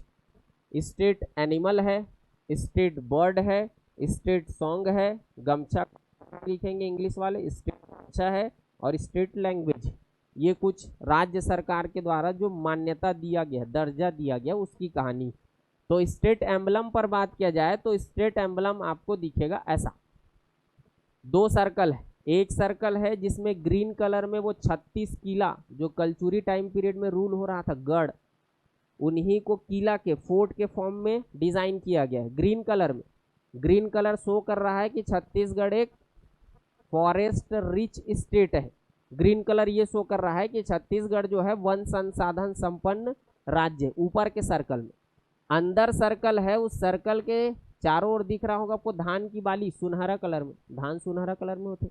तो ये बताया जा रहा है कि छत्तीसगढ़ एग्रीकल्चर में भी रिच है और उसमें मेन प्रोडक्शन है पैडी का, धान का, ये बता रहा है। फिर सर्कल के अंदर है वो है अशोक स्तंभ, वही 4 सिंह वाला, जिसके नीचे लिखा हुआ है सत्यमेव जयते, राष्ट्र के प्रति एकता को प्रदर्शित कर रहा है, क्योंकि हमारा नेशनल एम्बलम यही है अशोक स्तंभ। तो उसके प्रति, राष्ट्र के प्रति एकता, सोवर्निटी को शो कर रहा है क्या, ये अशोक स्तंभ। ये जो आपको नीला कलर का दिख रहा होगा चमकता हुआ, वो है बिजली, इलेक्ट्रिसिटी को बता रहा है। हम जो है इलेक्ट्रिसिटी हब भी है हमारे यहाँ। आप आगे चल के इलेक्ट्रिसिटी टॉपिक खोलेंगे तब बताएंगे आपको। 0 पावर कट है, एक मतलब ये मत कभी पावर नहीं कटता है क्या, ये नहीं कहा था दादा मैं। 1 जनवरी 2008 से छत्तीसगढ़ 0 पावर कट स्टेट है। प्रोडक्शन पोटेंशियल ज़्यादा है कंजम्पशन से, ये बिजली कटने से कोई कनेक्शन नहीं है। हमारे यहाँ विद्युत का उत्पादन ज़्यादा होता है, खपत कम है, ये बोलना चाह रहा हूँ। तो वो जो नीले कलर से आपको दिख रहा होगा तड़कता बिजली टाइप का, वो इलेक्ट्रिसिटी को ही शो कर रहा है। जो 3 कलर में आपको तिरंगा कलर दिख रहा होगा, तिरंगा का जो कलर है वो देश के प्रति सोवर्निटी को दिखाता है, और वही जो है वो जलधारा को दिखाता है, वाटर बॉडी, वाटर रिसोर्सेज को भी वो इंडिकेट करता है। ये है आपका स्टेट एम्बलम। बस थोड़ा सा ये जानना है कि इसको एडॉप्ट किया गया है कब, 2001, ये डेट लिखा हुआ है सितंबर 4, 2001। जानना ये है कि स्टेट एम्बलम जो है वो लिया गया है, ये सब उसमें डिज़ाइन किया गया, लोगो बनाया गया है, जिसमें छत्तीसगढ़ की प्रॉस्पेरिटी, समृद्धि को प्रदर्शित किया गया है, चाहे वो फॉरेस्ट में हो, चाहे वो एग्रीकल्चर में हो, चाहे इलेक्ट्रिसिटी में हो, चाहे वाटर रिसोर्सेज में, ये सब उसमें शो किया गया है। एक ऐसा लोगो तैयार किया गया है, समझ गए। ये जो बीच में दिख रहा है ये नेशनल एम्बलम है, तो जानते हैं यही बीच में मेंशन है, और नीचे लिखा हुआ है क्या, सत्यमेव जयते। आपके काम का ये है, आराम से घर में जाके आप पढ़ लेंगे, काम का वही है। स्टेट ट्री, अब वृक्ष की कई प्रजातियां हैं, आगे चल के सुनेंगे भी, अगला टॉपिक पर बात करूंगा। 59820.78 हमारे यहाँ फॉरेस्ट एरिया है, ये लगभग 60,000 बोल रहा हूँ मोटा मोटा, अप्रॉक्सीमेट 60,000 स्क्वायर किलोमीटर एरिया में है छत्तीसगढ़ में फॉरेस्ट। तो अलग अलग टाइप के पेड़ होंगे, सुने भी होंगे नॉर्मली कुछ कुछ पेड़ का नाम, है नहीं, अलग अलग टाइप का पेड़ है। इसके बेसिस पे फॉरेस्ट की वैरायटी को 3 पार्ट में बांट दिया गया है। एक है साल, या इसी को बोलते हैं सरई, या बस्तर रीजन में यही कहलाता है सखुआ। दूसरा है सागौन, टीक बोलते हैं। ये 2 प्रमुख वन प्रजातियां हैं छत्तीसगढ़ में, प्रमुख बोल रहा हूँ, लगभग बोल रहा हूँ, फॉरेस्ट में हम एग्जैक्ट देखेंगे। छत्तीसगढ़ के फॉरेस्ट एरिया में 40% कॉन्ट्रीब्यूशन है साल का, 40% हिस्सा इसमें का, और लगभग अप्रॉक्सीमेट 9% शेयर है वो है या आप पूरा मिला लें तो 50 कर लेते, आधा पूरा क्या है, साल और सागौन है। इसके अलावा अन्य प्रजातियां हैं, कुछ नहीं तो इमली सुने होंगे आप, पीपल, बरगद, ये सब पेड़ नाम तो सुने होंगे, अर्जुन, जलकौहा का सन, बबूल, बमरी है शीशम, खैर, बीजा, ऐसा कुछ, हर्रा, बेहरा, बोईर, ये सब क्या है, पेड़ की ही प्रजाति है। सबको मर्ज करके एक साथ रखा गया है और उसको नाम दिया गया है मिक्स्ड, मिश्रित वन। मतलब ये आपको मिलेगा 50% में, बाकी 50% में ये है, दोनों मिला लिया जाए तो 50% में ये है। अब मैं बोल रहा हूँ नाम से ही है, मिक्स्ड फॉरेस्ट है, कोई ये ग्रुप ऑफ वेराइटीज है, कोई सिंगल वेराइटी नहीं है, जबकि ये सिंगल वेराइटी। और इसमें सबसे ज्यादा दिख रहा है आपको क्या, साल, तो इसी को स्टेटस दिया गया है। पीछे जो नाम लिखा है सोरिया रोबस्टा, वो है साइंटिफिक नेम, उसका वैज्ञानिक नाम है। साल जो है वो छत्तीसगढ़ का स्टेट ट्री क्यों है, समझ गए, रिच है रिसोर्सेज में। हमारे यहाँ जितने वृक्ष की प्रजाति है उसमें सबसे ज़्यादा किसका है क्षेत्र, साल का है। तो साल को रिच स्टेट के रूप में शो करने के लिए उसको एक दिया गया स्टेटस, स्टेट ट्री के फॉर्म में। लेकिन अगला जो देख रहे होंगे हम, इसमें रिच नहीं है, ये दोनों जो स्पीसीज हैं वो इंडेंजर्ड है, संकटग्रस्त है। हम लोगों को अवेयर करने के लिए, क्योंकि आप जानते हैं जितना बायोडाइवर्सिटी डिस्ट्रॉय हो रही है, खत्म हो रही है, उसके पीछे मेन ह्यूमन एक्टिविटी, मानवीय गतिविधियों के कारण ही ये संसाधन दिनों दिन क्या हो रहा है, खत्म हो रहा है। कोई उसका इलीगल ट्रैफिकिंग कर रहा है, नहीं तो हंटिंग का काम कर रहा है, जबकि उसमें बैन है। According to wildlife protection act 1972 crime है वो, लेकिन कोई समझता है, आए 4 दिन पेपर में सुनते होंगे, तेंदुआ का शिकार कर दिए, तेंदुआ खाल निकाल लिए, शेर का शिकार कर दिए, पंजा गायब है, हाथी को मार दिए, दांत गायब है, कुछ ना कुछ आज भी मानवीय गतिविधि है। और इसी के कारण ही वन्य जीव क्या हो रहे हैं, धीरे धीरे खत्म हो रहे। एक्ट है वाइल्ड लाइफ प्रोटेक्शन एक्ट है 1972 से, आप जी रहे हैं 2026 में, एक्ट आया है 72 में, 50 साल हो गए मोटा मोटा, तब एक्टिविटी नहीं सुधर रहा है। तो सोचिए ये एक्ट नहीं रहा होगा तब तो अतलंग नाप दिए होंगे, सब पुष्पा भाव चोरहज बन के घूम रहे होंगे। जब एक्ट आया है तब उस एक्टिविटी में कंट्रोल नहीं है, तो जब एक्ट नहीं रहा होगा तब। और आजकल हमारे यहाँ जो हमारा सोसाइटी है वो किसी रूल्स को ब्रेक करना प्रतिष्ठा का विषय समझता है। देखबे कोई कानून वानून तोड़ देता है, वाह चैलेंज करे तबाही, एकदम मूर्ख है वो। सरकार जो रूल्स रेगुलेशन बनाए उसके अगेंस्ट चल रहा है, उसमें क्या प्रतिष्ठा वाली बात है, क्राइम है वो। तो आज भी क्राइम कर रहे हैं कई जो कम्युनिटीज़ हैं वो, और इसके कारण कई स्पीसीज जो है वो इंडेंजर्ड कैटेगरी में आ गए, संकट उत्पन्न हो गया उसके अस्तित्व को लेके। कई अगर ऐसी एक्टिविटी हुआ तो निपट जाएगा, जैसे हमारे यहाँ चीता के साथ हुआ है, चीता निपट गया 1952 से निपट गया है। मोदी जी प्रयास कि चीता को फिर से यहाँ पर जीवित किया जाए, दूसरा देश ले चीता लाल आग बेचारा रखा थे, कम से कम अगला जनरेशन इसको म्यूजियम में तो ना देखे, पता चले तुम्हारे अब्बड़ चीता रीस कहा थे, नहीं है 52 में मर गए सबके सब। वो जी एक प्रयास कर रहे थे, प्रोजेक्ट चीता चलाया जा रहा है, कम से कम हमारे यहाँ क्या हो, चीता का पॉपुलेशन हो, जो पहले था नहीं था वाली बात नहीं, लेकिन हमारे एक्टिविटी के कारण वो खत्म।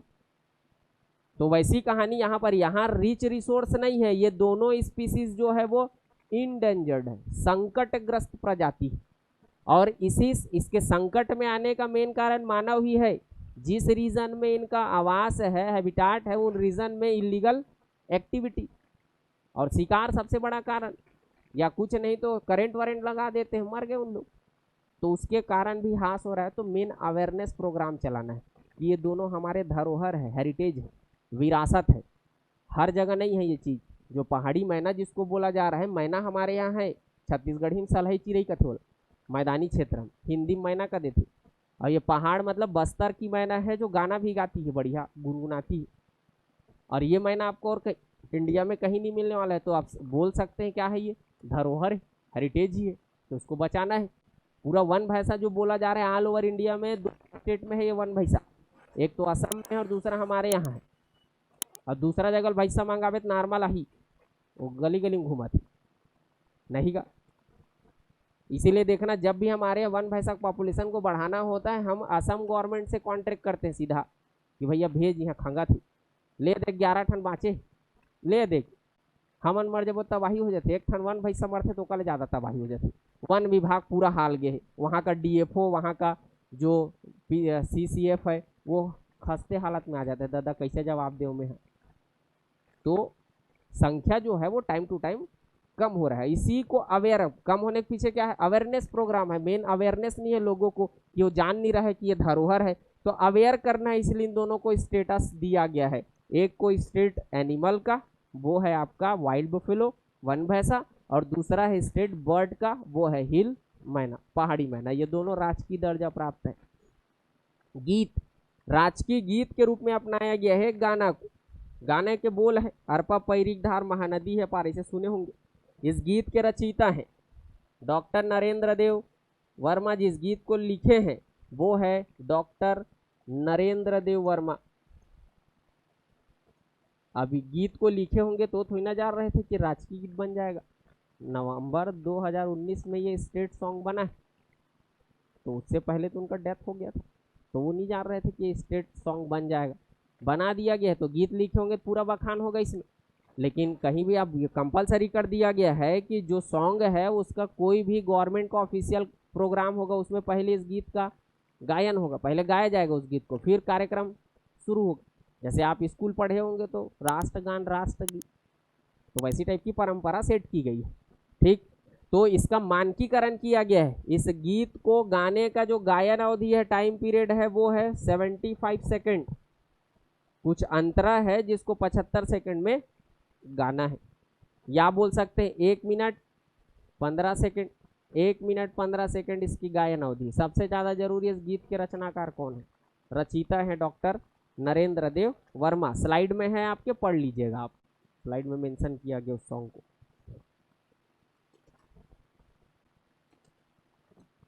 और गजट में भी मिल जाएगा, ये है वो गीत, गजट से उठाया गया है।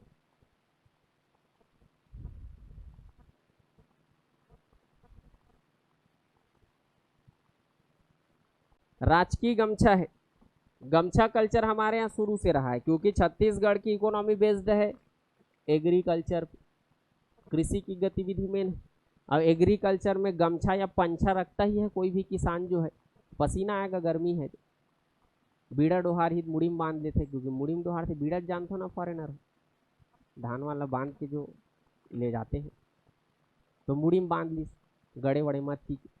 जब बीड़ा करपा उठाते, करपा का थे कटे रहते, जो फसल रखा रहते थे करपा का थे, ओला जब उठाना थे कमर में बांध ले, नहीं तो कुछ नहीं, ससरार वसरार जिस तो बढ़िया खांधा मार के जाते। हमारे यहाँ है शुरू से का गमछा कल्चर, और उसी कल्चर को समृद्ध करने के लिए छत्तीसगढ़ गवर्नमेंट ने इसको स्टेटस दिया है। खादी परिधान कहने का मतलब वो खादी का बना हुआ, खादी का मतलब तो समझ ही रहे हो, धागा काट के बनाया गया है। जो राजकीय भाषा है, स्टेट जो लैंग्वेज है वो है छत्तीसगढ़ी।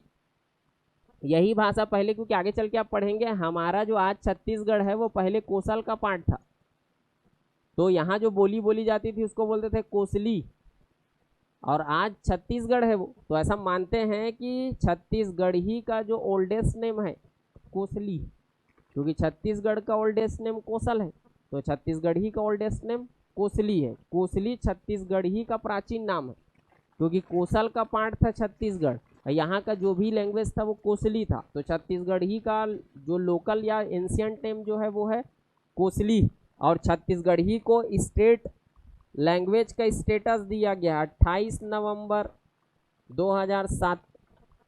छत्तीसगढ़ की विधानसभा से एक बिल पास किया गया कि छत्तीसगढ़ को स्टेट लैंग्वेज का स्टेटस दिया जाए, और इसी दिन को हर साल 28 नवंबर को हर साल सेलिब्रेट करते हैं, छत्तीसगढ़ी भाषा दिवस के रूप में मनाते हैं।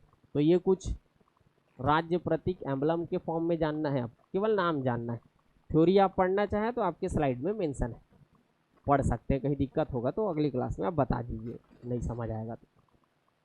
चले, अगला कहानी है सेब को लेकर। आकृति, जो छत्तीसगढ़ का स्ट्रक्चर है किस टाइप का है, तो वो है सी हॉर्स। छत्तीसगढ़ जो है वो समुद्री घोड़ा के समान दिखता है। अब समुद्री घोड़ा कहाँ थे, तो फिर समुद्रम तलोक घोड़ा मिलते का, ऐसे मत सोच लेंगे, ये पहली बार, ये तो लेटेस्ट न्यूज़ है, ऐसे ना हो जाए। समुद्रम भी कबले घोड़ा आगे।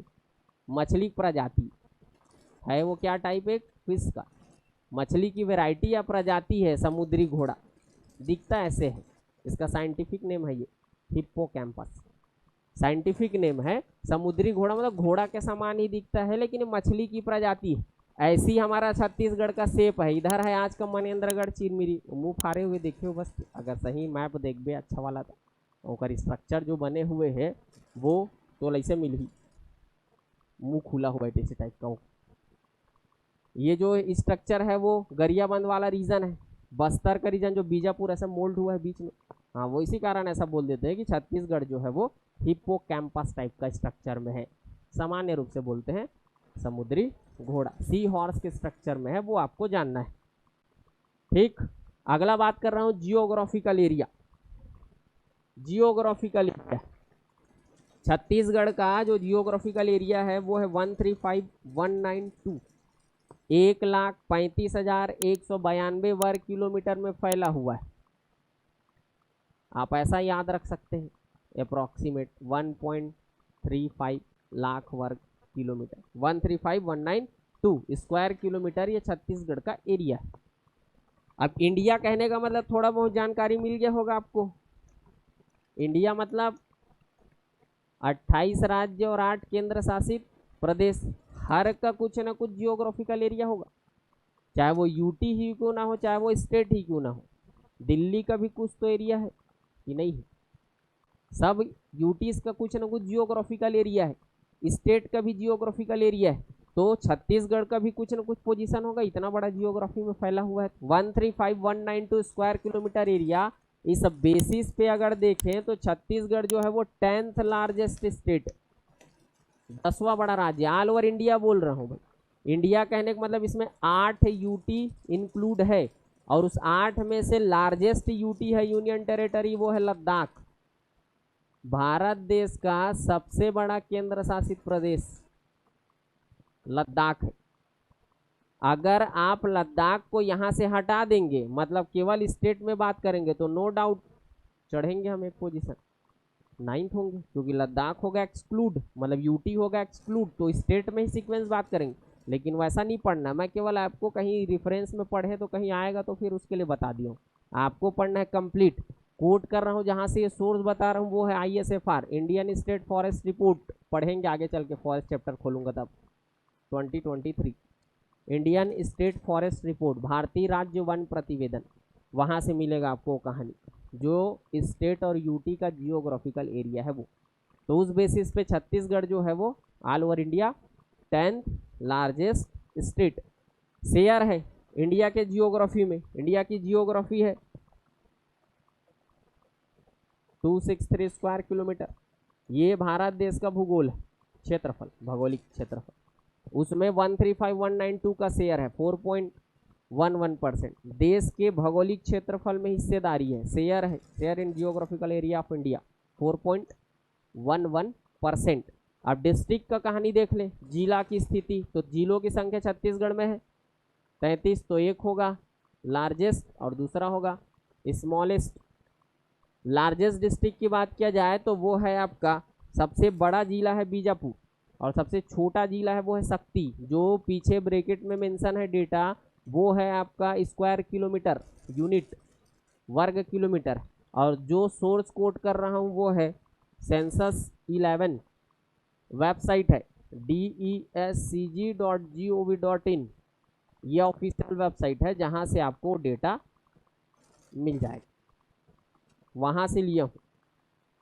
ये ऑफिशियल वेबसाइट है DESCG, directorate of economic statistics Chhattisgarh government, Chhattisgarh government का सांख्यिकी एवं योजना विभाग का वेबसाइट है, वहाँ से आपको डेटा मिलेगा सेंसस 11 का। इसका मैं आपको शो कर देता हूँ, जो रिसेंट में है, डाउनलोड भी करना है जब आप सेंसस पढ़ेंगे जियोग्राफी के पॉइंट ऑफ व्यू से तब।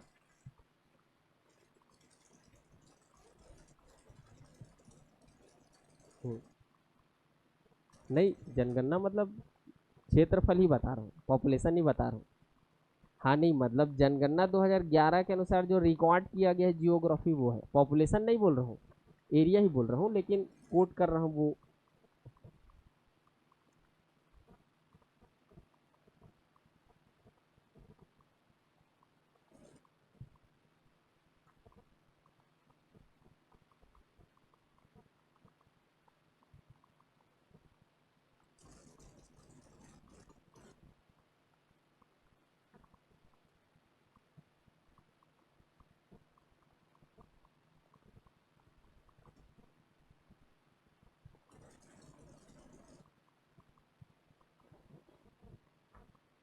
होम पेज मोबाइल से खोल के देखेंगे, इसको खुल नहीं रहा है, पता नहीं क्या इशू, नेटवर्क का इशू। मोबाइल से खोलेंगे ना तो होम पेज में ही लास्ट में ही दिखेगा आपको पूरा पॉपुलेशन सेंसस 11 का डेटा दिया गया है कि क्या क्या स्टेटस है।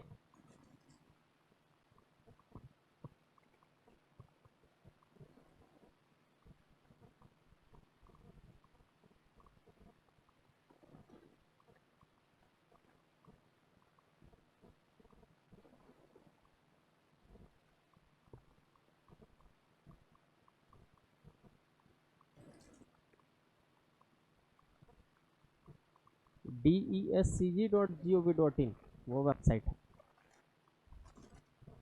खुला कि नहीं से? लास्ट में गई, आखिरी में लिखा होगा सेंसस 11, ऐसा कुछ बोल्ड करके लिखा हो गया होगा। जैसे ये खुला है वेबसाइट, इसमें आखिरी में जाना है। ये छत्तीसगढ़ जनसंख्या 33 जिला जनगणना 2001 और 11 एवं अनुमानित पढ़ने का नहीं क्योंकि सेंसस हुआ नहीं है 11 के बाद, अब होगा 27, तब वो देखा जाएगा।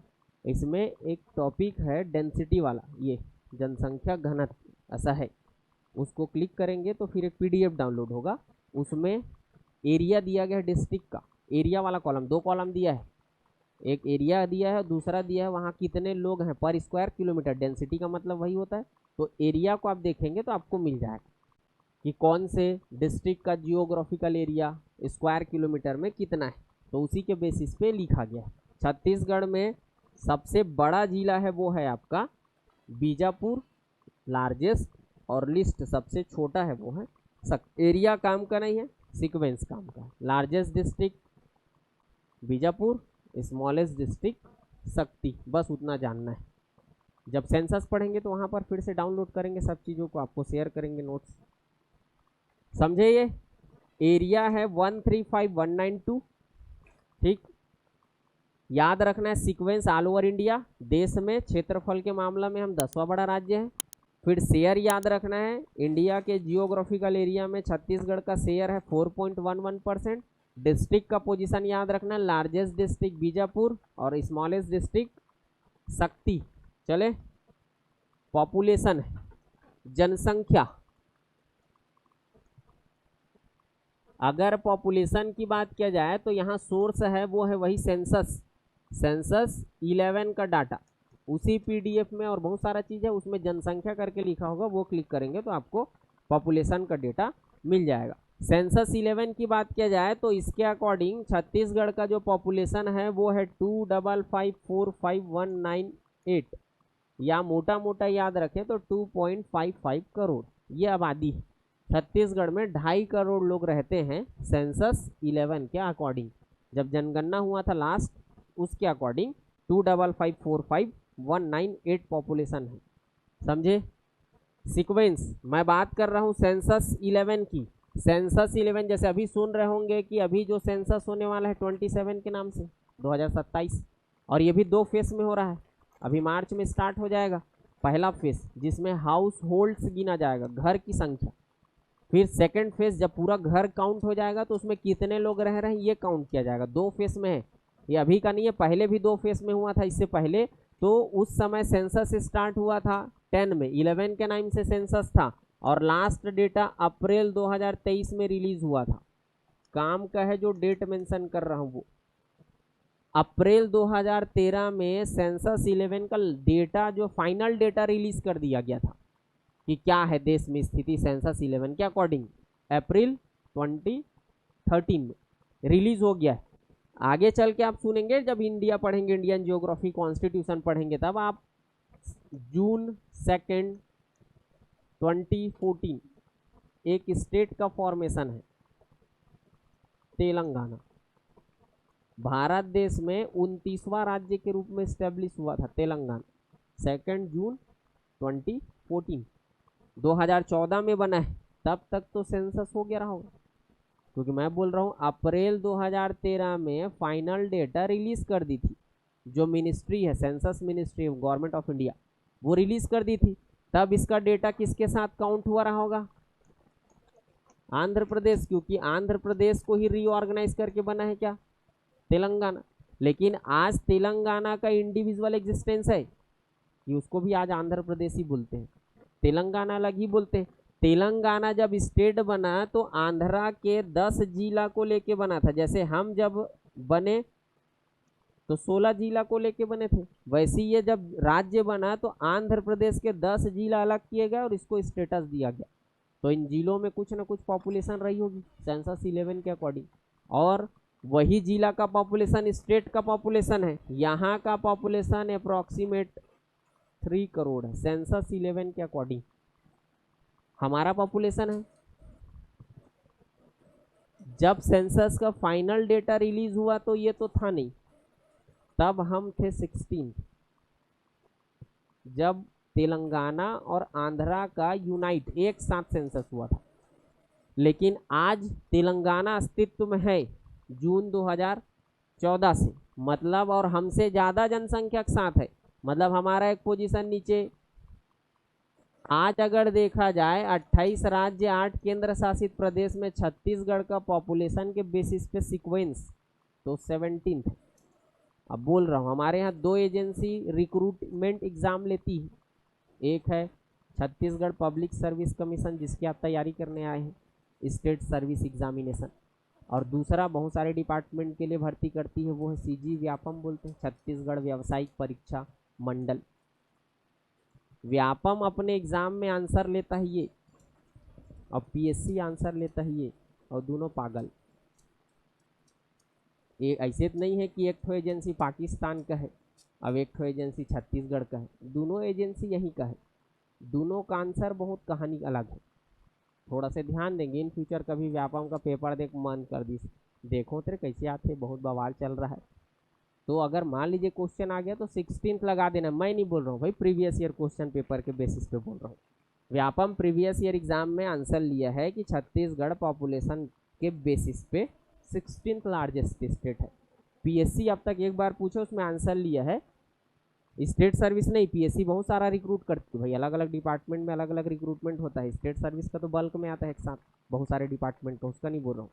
तो 17th पीएससी का कभी एग्जाम दिए इन फ्यूचर क्वेश्चन मिले तो ध्यान दीजिएगा, और व्यापम का एग्जाम दिए तो ध्यान दीजिएगा। मैं नहीं जानू ना वे कवर इसने आग बाएँ बता था एक मन के हरकत हरे, मेरा तो दोनों चेतियाते, सब डिपार्टमेंट तुम्हारा गवर्नमेंट तुम्हारा, तब तो दोनों मिलके बैठ के एक जगह बात कर लो कि कहाँ लेना है कैसे लेना है, दोनों का आंसर एकदम जमीन आसमान। अभी आप शुरू किए हैं, एग्जाम देना शुरू करेंगे तब वास्तविकता भान होगा। सीजीजीएस का बहुत रहता है अतलंग, वो तो सिली क्वेश्चन का आंसर मॉडल आंसर में गलत ले लेता है। जैसे मैंने आपको बताया कि छत्तीसगढ़ के सराउंडिंग स्टेट 7 है, स्टेट सर्विस 24 का ही क्वेश्चन है, स्टेट सर्विस एग्जामिनेशन जिसकी आप तैयारी करने आए हैं 24 में क्वेश्चन आया था, मॉडल एक आता है मॉडल आंसर, फिर उस पर होते हैं ऑब्जेक्शन, ऑब्जेक्शन मिलता है उस क्वेश्चन के लिए तो विचार करता है, और नहीं मिलता है तो उसी को मान लेता है। अब वो लोग है सब्जेक्ट एक्सपर्ट, मॉडल आंसर ले लिया था 6 राज्यों की सीमा है, बता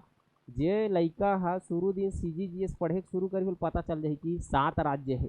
अब वो कौन सब्जेक्ट एक्सपर्ट है, फॉरेन ले आ है का वो यूएसए का आदमी यहाँ आग बैठे, अरे तुम छत्तीसगढ़ का क्वेश्चन निकाल रहे, तुमको ये नहीं पता है कि सराउंडिंग स्टेट 7 है, तब तो करम फूट के दादा माथल फोड़ ले हुई जगह।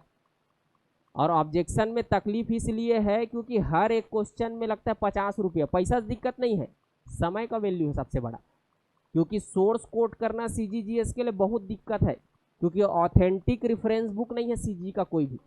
जितने गवर्नमेंट का ऑफिशियल वेबसाइट है सब जगह आए के बाएं ही लिखा है, मैं अभी बोल रहा हूँ 135192 है, कई ऑफिशियल वेबसाइट खोलेंगे 191 मिलेगा, इकोनॉमिक सर्वे पढ़ना शुरू करेंगे 191 मिलेगा। इन लोग खुदे पागल है, तो बच्चा पागल होगा ही। अब उसको सोर्स कोड करना है, उसके लिए अब ऑब्जेक्शन करना है, भैया एक क्वेश्चन में पूरा दांव लगा हुआ है, एक क्वेश्चन में तो 2 नंबर, अगर वो मिल गया तो अंदर अगले एग्जाम के लिए मेन के लिए, और नहीं मिला तो अगले प्रीलिम की तैयारी चल रहा है, फिर से मन में भाव आ रहा है कैसे किया जाए। अब बहुत चैलेंज है, लेकिन लोग समझते नहीं हैं, और इसमें टाइम वेस्ट किसका, विद्यार्थी का। एक तो तुम आए बाएँ क्वेश्चन लो और उसको जस्टिफाई करने के लिए विद्यार्थी संघर्ष करे, क्या मतलब का है तुम्हारा होना ना होना, उसे बढ़िया मत ही रहो तुम। एक 8 बुक निकाल दो रेफरेंस वाला सीजीजीएस का, ताकि उसी को पढ़ के लोगन चाहे उसमें बोले कि छत्तीसगढ़ में 50 जिले है तो उसी को पढ़ लेंगे 50 जिले है, गलत नहीं है। तुम लेकिन मानो किसी एक सोर्स को कि हाँ मेरा सोर्स ये है और मैं यहीं से आंसर लूँगा, तो कोई पढ़ लेगा। अब यही सबके फायदा कौन उठा? Local publication.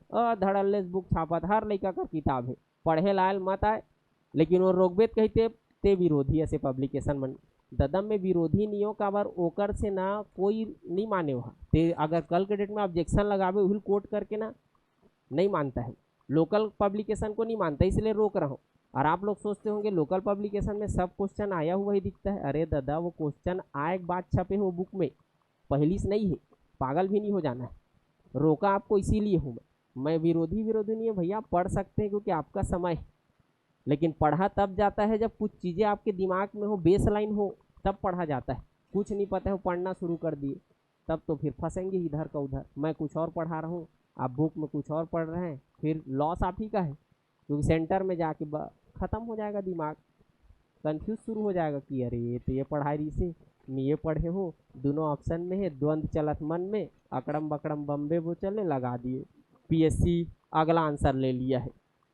कुछ भी हो सकता है। इसीलिए जब आप एकदम फ्रेशर है और खास करके कोचिंग कर रहे हैं तो रेफरेंस बुक के पीछे ना दौड़े। मेरे सब्जेक्ट के लिए मैं लास्ट में खुद चैप्टर पढ़ा के आपको रेफरेंस और वेबसाइट बताते चलूँगा जहाँ से आप कंटेंट कलेक्ट कर सकते हैं। लेकिन आप साथ साथ रिफ़र करेंगे, कोचिंग कर रहे हैं तो कोचिंग का कोई एडवांटेज नहीं होगा। फिर बुक उनके लिए जो बेचारे कोचिंग तक नहीं पहुंच पा रहे हैं, सेल्फ स्टडी कर रहे हैं, इकोनॉमिक कंडीशन वीक है या कई बहुत सारे चैलेंजेस है, तो उनके लिए किताब है कि वो घर में बैठ के, अब कुछ ऑप्शन नहीं है तो क्या करे, कोई रेफरेंस बुक उठाए और पढ़े। अब उनको नहीं समझा सकते ना भाई, उनके पास बहुत सारी चैलेंजेस है। आपको समझा सकता हूँ क्योंकि आप वहाँ से उठ के कोचिंग तक आए, तो हमारी रिस्पॉन्सिबिलिटी है कि आपको हम सही गाइड, आप सफल होंगे तो हमारा अचीवमेंट है ना भाई। आप ही डाइवर्ट होकर निकल गए, 15 साल लग गया, 3 पंचवर्षीय निकाल दिए, तो फिर फेलियर तो हमारा है। आप फेल हो रहे, दुख हमको होगा क्योंकि हम आपको अच्छे से गाइड नहीं कर पाए, इसलिए आप भटक रहे। नहीं तो आप कोचिंग में आए तो जिम्मेदारी हमारी है कि हम आपको सही गाइड कर दे ताकि अटेम्प्ट दे, एग्ज़ाम क्लियर हो। समझ रहे क्या बोल रहा हूँ? तो पीएससी और व्यापम में अलग अलग कहानी, उसके बेसिस पे थोड़ा सा ध्यान देना है। अगर व्यापम एग्जाम लेता है तो 16 लगा देना है क्योंकि वो प्रीवियस ईयर आंसर लेते आ रहा है। पीएससी 17 लगाना है। देश का जो जनसंख्या है वो है 1 to 1 करोड़। जैसे हमारे यहाँ मैं बोल रहा हूँ छत्तीसगढ़ की जनसंख्या 2.5 करोड़, वैसी भारत की जनसंख्या सेंसस 11 के अकॉर्डिंग 121 करोड़। अभी मत कभी मोदी जी तो 140 करोड़ का थे कि अब है ना दादा, वो 27 में पता चल जाही 140 हन की 150 होगी हनते है। मैं 11 के सेंसस पर बात कर रहा हूँ। जब इस टाइम पीरियड में पॉपुलेशन को काउंट किया गया तो उस समय पॉपुलेशन मिला इतना 1 to 1.08 करोड़, मोटा मोटा बोल रहा हूँ 121 करोड़। उसमें छत्तीसगढ़ का पॉपुलेशन है 2.55 करोड़, तो 2.55 करोड़ का इसमें शेयर है 2.11%। मतलब भारत देश का 2.11% जनसंख्या कहाँ निवास करती है? छत्तीसगढ़। जैसे इंडियन जियोग्राफिकल एरिया में छत्तीसगढ़ का शेयर 4.11 है, वैसे यहाँ पॉपुलेशन में शेयर है 2.11%। डिस्ट्रिक्ट का फिर स्टेटस ध्यान देना है, मैक्सिमम पॉपुलेशन जहाँ है और मिनिमम पॉपुलेशन जहाँ है। सबसे ज़्यादा जनसंख्या है रायपुर में और मिनिमम जो पॉपुलेशन है वो है नारायणपुर में। फर्स्ट नंबर पे है पॉपुलेशन के मामले में वो है रायपुर और लास्ट पे है वो है नारायणपुर। 33 जिलों की कहानी बोल रहा हूँ, ये जो आंकड़ा है वो नंबर्स हैं। 21,60,876, मोटा मोटा बोले 21 लाख पॉपुलेशन है। रायपुर डिस्ट्रिक्ट का कहा तो ना दादा, ऐसे मत कर दे रायपुर ही रायपुर के कहा, रायपुर जगह का नाम नहीं ले रहा हूँ, जिला का नाम ले रहा हूँ। रायपुर डिस्ट्रिक्ट का पॉपुलेशन है अप्रॉक्सीमेट 21 लाख। मिनिमम पॉपुलेशन के साथ है वो है नारायणपुर अप्रॉक्सीमेट 1.4 लाख, 1,40,000 के आसपास आपको मिलेगा। काम का वो नहीं है, काम का ये है। छत्तीसगढ़ में सर्वाधिक जनसंख्या रायपुर की है, न्यूनतम जनसंख्या। आया समझ? चले अगला कहानी है forest resources and wild life. पहले मैं इस रिसोर्सेज पर बात कर रहा हूं, फिर आगे चल के हम देखेंगे वाइल्ड लाइफ। फॉरेस्ट के अकॉर्डिंग अगर देखें तो एक होता है रिकॉर्डेड फॉरेस्ट। रिकॉर्डेड फॉरेस्ट का मतलब होता है कि अगर कोई लैंड एरिया, मान लीजिए कोई लैंड एरिया है, अगर ये फॉरेस्ट एरिया के रूप में गवर्नमेंट रिकॉर्ड में है तो उसको बोलते हैं क्या?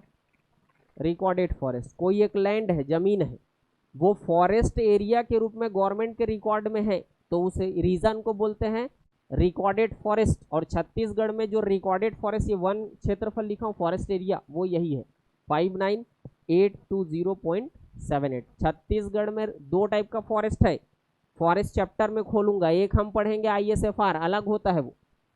ISFR जब बात करूंगा तो यहां पर मैं बात करूंगा फॉरेस्ट कवर और ट्री कवर, दो अलग अलग सुनेंगे, एक फॉरेस्ट कवर होगा और दूसरा ट्री कवर होगा। लेकिन वो ISFR का मुद्दा, अभी ISFR साइड नहीं जा रहा हूँ, वो चैप्टर का सब्जेक्ट है।